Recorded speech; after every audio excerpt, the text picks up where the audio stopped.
Beginilah nasib 4 karyawan Lion Air yang ditangkap buntut hilangnya emas milik penumpang di bandara. Baru-baru ini seorang penumpang pesawat kehilangan emas di pesawat Lion Air dengan rute penerbangan Makassar ke Kendari. Penumpang pesawat berinisial ADJ itu pun histeris setelah menyadari barang berharganya hilang dalam koper. Terkini 4 karyawan Lion Air sudah diamankan buntut kejadian tersebut.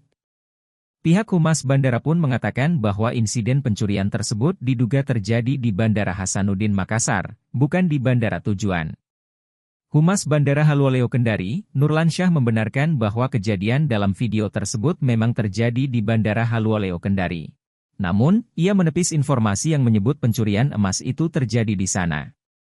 Ia menjelaskan bahwa penumpang baru menyadari kehilangan barangnya setelah tiba di Kendari dan membuka koper di Bandara Haluoleo. Pihaknya menduga pencurian terjadi saat koper masih berada di Bandara Hasanuddin Makassar.